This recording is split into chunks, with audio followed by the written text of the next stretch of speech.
Pro1, kanal informasi dan inspirasi. Pro1, kanal informasi dan inspirasi.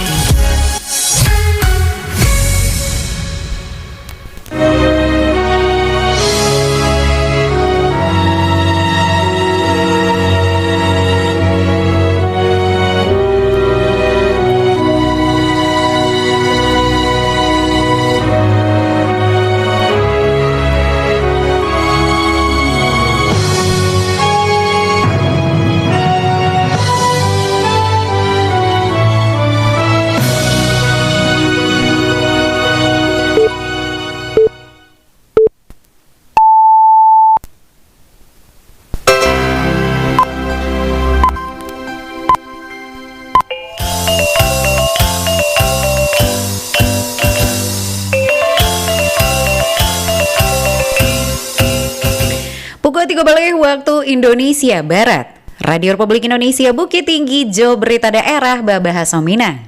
Jumat 7 Juli 2026. Selamai siang pandanga, untuk mengawali perjumpaan siang hari kami sampaikan sari berita utama. Wakil Bupati Tanah Datar minta seluruh organisasi perangkat daerah untuk berkomitmen melahirkan gagasan inovatif demi pelayanan publik. Batemakan kepemimpinan Badampak Jo Badaya Saing Global berlangsung sidang Senat penetapan bakal calon rektor ISI Padang Panjang periode 2026-2030. Buletin Berita Minangko dibacakan Mutia Utami. Wakil Bupati Tanah Datar minta seluruh organisasi perangkat daerah untuk berkomitmen melahirkan gagasan inovatif demi pelayanan publik dan produktif jo efisien. Berikut laporan Irsyad. Wakil Bupati Tanah Datar Ahmad Fadli meminta seluruh organisasi perangkat daerah atau OPD di wilayahnya untuk tarikh melahirkan inovasi serta membangun kolaborasi antar instansi dan kuai. Arahan itu disampaikan oleh Ahmad Fadli ketika membuka secara resmi agenda Rapek Koordinasi Inovasi Kabupaten Tanah Datar tahun 2026 dan digiatkan di Aula Kantor Bupati. Kegiatan strategis dan diikuti jo penandatanganan perjanjian kinerja inovasiko dihadiri oleh jajaran pimpinan instansi, camat, wali negari hingga kepala sekolah. Dalam sambutannya, Wakil Bupati menyampaikan bahwa inovasi merupakan sebuah keharusan bagi jajaran pemerintah daerah guna memperkuat sistem inovasi daerah. Ahmad Fadli berharap agar keberhasilan program baru yang dirancang oleh masing-masing perangkat daerah nantinya batu-batu bagian dampak nyata dan dirasakan langsung oleh masyarakat. Dirinya memaparkan bahwa kewajiban untuk menghadirkan terobosan baru sebetulnya lah dituangkan secara resmi dalam dokumen perjanjian kinerja berkala sejak tahun 2023 lalu. Wakil Bupati juga menyoroti capaian indeks inovasi daerah dan sempat mengalami penurunan dalam beberapa waktu tahun terakhir setelah sebelumnya sukses menyabet penghargaan Inagara Award pada tahun 2019. Oleh karena itu, dirinya menyampaikan kepada seluruh kepala OPD agar segera menginput seluruh dokumen pendukung inovasi ke portal dan lah tasadio secara berkala jo indak menundanya hingga batas akhir. Jadi, Bapak Ibu sekalian, saya bermohon di sini untuk lebih fokus ya, terutama di tahun 2026 ini untuk melengkapi seluruh persyaratan yang diminta, kemudian ke depan lebih banyak lagi untuk menghadirkan inovasi. Libatkan UPT-UPT, libatkan Pak Wali Nagari. Mudah-mudahan di tahun depan kita sudah mulai meningkat lagi, dan kita ingin yang terbaik di Sumatera Barat ini. Dengan mengatakan Bismillahirrahmanirrahim, rapat koordinasi daerah Tanah Datar tahun 2026 ini resmi saya buka. Agenda koordinasi pembangunan itu kemudian dilanjutkan sesi pemaparan materi dari Kepala Balitbang Provinsi Sumatera Barat terkait strategi taktis peningkatan indeks inovasi daerah. Irsyad melaporkan. Pemerintah Kabupaten Pasaman Barat melaksanakan pelayanan terpadu mulai administrasi kependudukan, perizinan, perpajakan, kesehatan, donor darah, pembukaan rekening bank hingga pasar murah di Kantor Wali Nagari, Kepala Desa Kinali, Kecamatan Kinali. Kepala Dinas Kependudukan dan Catatan Sipil Pasaman Barat Yuli Asma memaparkan latar belakang kegiatan pelayanan terpadu, diantaranya paralunya peningkatan tertib administrasi kependudukan jo pencatatan sipil di Kabupaten Pasaman Barat. Pelayanan nan elo adalah pelayanan nan labih dake jo masyarakat, capek, mudah, murah, transparan jo keadilan. Yuli Asma menambahkan pelayanan terpadu memberikan efisiensi waktu serta biaya kepada masyarakat karena indak paralu bapindah tampai untuk maurus babagai kaparaluan. Batemakan kepemimpinan Badampak Jo berdaya saing global. Berlangsung sidang Senat penetapan bakal calon rektor ISI Padang Panjang periode 2026-2030 di Gedung Direktorat Kampus Satampai. Berikut laporan Nur Afni Susilawati. Sidang Senat Institut Kesenian ISI Padang Panjang kembali menggelar tahapan krusial dalam suksesi kepemimpinan kampus. Kamis 16 Juli 2026.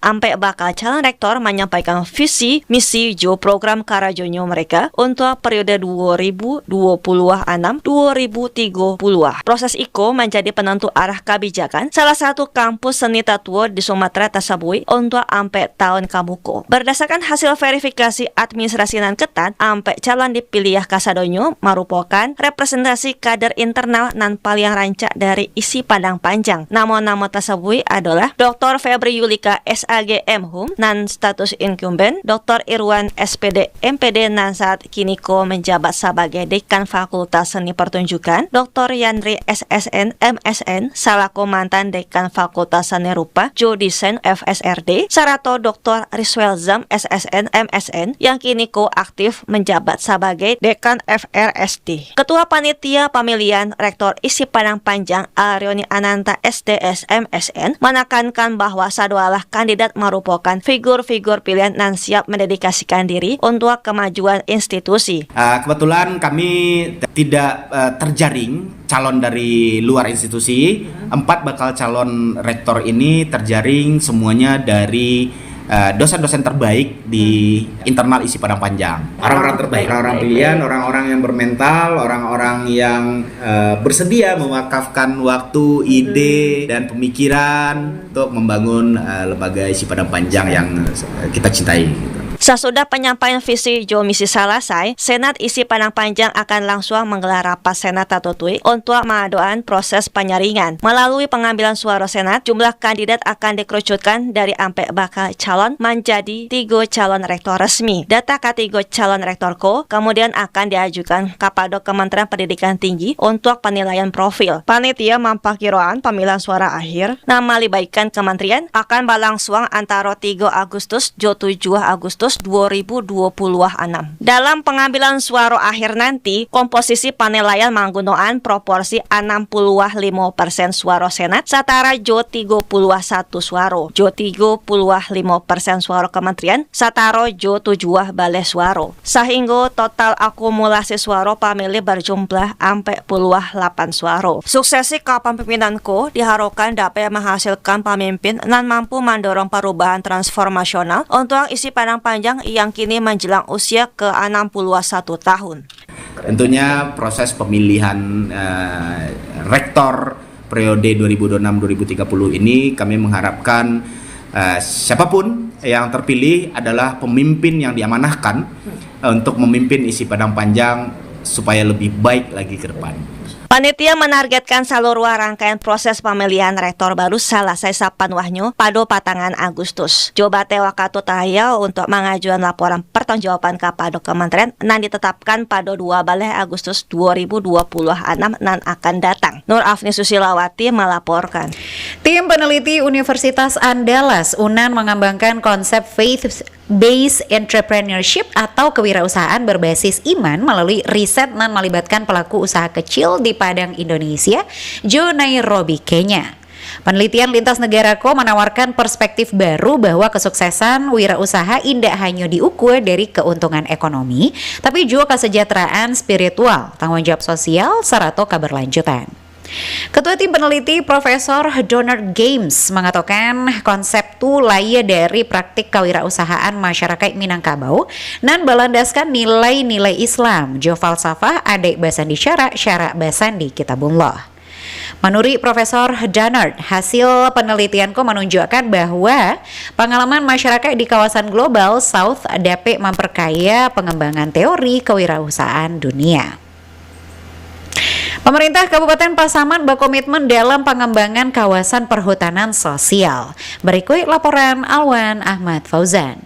Pemerintah Kabupaten Pasaman bersama para pemangku kepentingan berhasil merumuskan rencana aksi kelompok kerja percepatan pengelolaan perhutanan sosial atau Pokja PPS Kabupaten Pasaman tahun 2026-2027 sebagai pedoman bersama untuk mempercapai pengelolaan perhutanan sosial dan terintegrasi berkelanjutan job berdampak bagi masyarakat. Hal itu disampaikan Bupati Pasaman Wely Suheri, dan menegaskan bahwa keberhasilan perhutanan sosial indah hanya diukur dari luas kawasan kelola, tetapi dari manfaat yang dirasakan masyarakat. Menurut Bupati Wely Suheri, walaupun kewenangan pengelolaan hutan berada di tingkat provinsi, tetapi peran kelembagaan semakin kuat. Satu rencana aksi yang dapat diimplementasikan adalah sebuah keharusan, sehingga mewujudkan Pasaman yang bangkit, maju, dan berkelanjutan. Potensi yang besar ini harus dikelola secara optimal agar memberikan manfaat bagi masyarakat tanpa mengabaikan fungsi konservasi dan ketentuan perundang-undangan yang berlaku. Pemerintah Kabupaten Pasaman berkewajiban memperkuat pemberdayaan masyarakat, memfasilitasi pengembangan usaha, serta membangun kolaborasi lintas sektor agar perhutanan sosial benar-benar menjadi pengungkit kesejahteraan masyarakat. Sebagaimana diketahui, penyusunan rencana aksi Pokja PPS Kabupaten Pasaman merupakan langkah penting dalam mengoperasionalkan Peraturan Presiden Nomor 28 Tahun 2023 tentang percepatan pengelolaan perhutanan sosial. Selain itu, langkah itu mendukung implementasi Peraturan Daerah Provinsi Sumatera Barat Nomor 1 Tahun 2020 tentang perhutanan sosial. Selain itu, Kabupaten Pasaman memiliki potensi gadang dalam pengembangan perhutanan sosial, di mana ada sekitar 60% wilayahnya merupakan kawasan hutan. 47 dari 52 nagari berada di dalam maupun sekitar kawasan hutan. Selain itu, ada terbit 39 perhutanan sosial di 30 nagari dengan luas kelola sekitar 73.000 hektar. Dari Kabupaten Pasaman, Alwan Ahmad Fauzan, RRI Bukit Tinggi melaporkan. Dinas Koperasi dan UKM Kota Padang menyiapkan 3 agenda unggulan bertema kuliner untuk memeriahkan Hari Jadi Kota HJK Padang ke-357. Rangkaian kegiatan itu diharapkan tidak hanya menjadi hiburan bagi masyarakat, tapi juga memperkuat promosi UMKM serta mengukuhkan Padang sebagai destinasi wisata gastronomi. Kepala Dinas Koperasi dan UKM Kota Padang, Teddy Antonius mengatakan ketiga agenda itu merupakan bagian dari upaya pemerintah Kota Padang memperkenalkan kekayaan kuliner daerah kepada masyarakat, termasuk wisatawan dari dalam maupun luar negeri. Selain bazar kuliner, Dinas Koperasi dan UMKM juga akan menggelar tradisi bajamba di gedung Youth Center Kota Padang. Tradisi makan bersama dan menjadi bagian dari budaya Minangkabau itu akan menyuguhkan berbagai hidangan khas bagi tamu dari tingkat nasional hingga mancanegara. Berawal dari keberanian berinovasi mengganti isian tahu menjadi talua panuah full telur, usaha kuliner Tambunsu Unimila di Kelurahan Koto Panjang, Padang Panjang Timur kini sukses menembus pasar digital. Setelah 20 tahun bertahan, kuliner khas Minang berbahan usus sapi jo rempahko mampu memproduksi hingga 100 kg per hari dan diminati hingga kalua provinsi. Berikut laporan Nofri. Di dapur sederhana Kelurahan Koto Panjang, Padang Panjang Timur, Al-Muzamilah memulai hari jo memerasian usus sapi serta meracik telur berbumbu khas. Dari dapur inilah lahir usaha kuliner dan kini dikenal luas masyarakat jo namo Tambunsu Unimila. Perjalanan 20 tahun usaha ko dimulai dari tingginya peminat tambunsu berisian tahu dan murah serata merakyat. Ketika peminat mulai surut serata banyak pedagang memilih berhenti, Al-Muzamilah justru mengambil langkah berani co mengganti isian menjadi telur. Keberanian menaikkan modal serta mengambil risiko itu berubah manis. Tambunsu talua miliknya kini melejit jo ciri khas full telur, tanpa campuran serta tanpa kompromi. Bahan bakunya sederhana. Usus sapi pilihan, telur ayam, serta bumbu rempah khas Minang racikan sendiri. Seluruh proses pengerjaan dilakukan oleh tangan-tangan terampil anggota keluarga, mulai dari pencucian, pengisian, perebusan, hingga matang sempurna. Setiap hari mulai pukul 2 siang, dapur Tambunsu Unimila memproduksi sekitar 100 kg tambunsu. Kuliner kasko dipasarkan jo harago Rp70.000 per kilogram. Awalnya hanya mengandalkan penjualan dari mulut ke mulut. Kini, Al-Muzamilah beradaptasi coba jualan online melalui TikTok serta Facebook. Hasilnya, peminat tidak hanya datang dari Padang Panjang, tetapi juga dari daerah tetangga hingga luar provinsi. Usaha ini adalah usaha keluarga yang sudah dirintis selama 20 tahun, di mana resep dan bahan bakunya atau proses cara pembuatannya itu langsung dari Ama Unimila yang dikenal dengan Unias. Nah, untuk warga Kota Bukit Tinggi bisa langsung cari di Pasar Bawah atau yang dikenal dengan Unias. Dari pasar tradisional ke layar ponsel, Tambunsu Unimila membuktikan bahwa untuk bertahan, Indah harus meninggalkan akar, cukup berani beradaptasi, sambil setia menjaga warisan raso. Nofri melaporkan. Berita terakhir. SMK Genus Bukit Tinggi lapeh 142 orang siswa prakerin tahun ajaran 2026-2027 ke dalam nagari Jolua Nagari.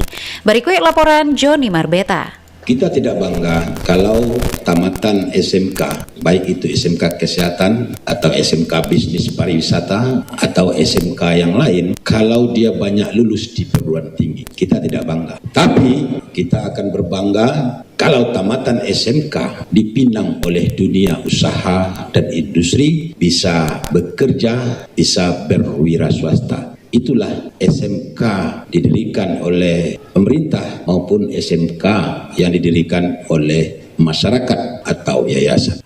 142 orang siswa SMK Genus Bukit Tinggi resmi dilatih untuk mengikuti praktik kerja industri prakerin tahun ajaran 2026-2027 para siswa-siswi dan berasal dari program keahlian layanan kesehatan, teknologi informasi, dan usaha layanan pariwisata. Prosesi pengucapan janji sekaligus pelepasan pelangsung pada 16 Juli 2026 di Istana Bung Hatta Bukit Tinggi dan dihadiri Kepala Cabang Dinas Pendidikan Wilayah 1 Provinsi Sumatera Barat Wilia Zuwerni SPDMSI, Kepala SMK Genus Bukit Tinggi Dr. Haji Devendri MMPD, serta sejumlah pimpinan rumah sakit, dunia usaha dan industri nan adu di daerah ko.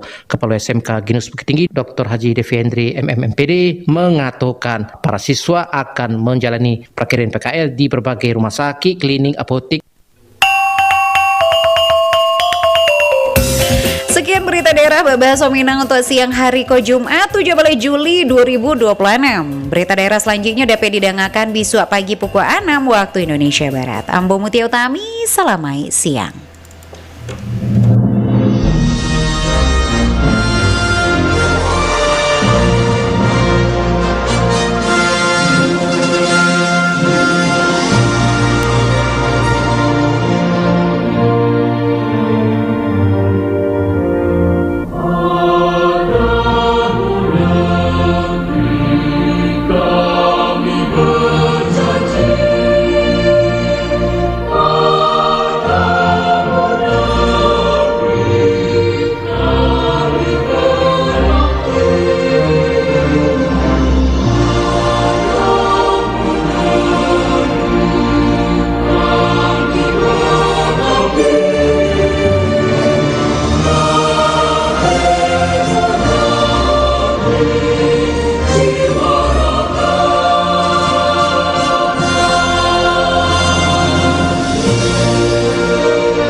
Pro 1, kanal informasi dan inspirasi. Pro 1.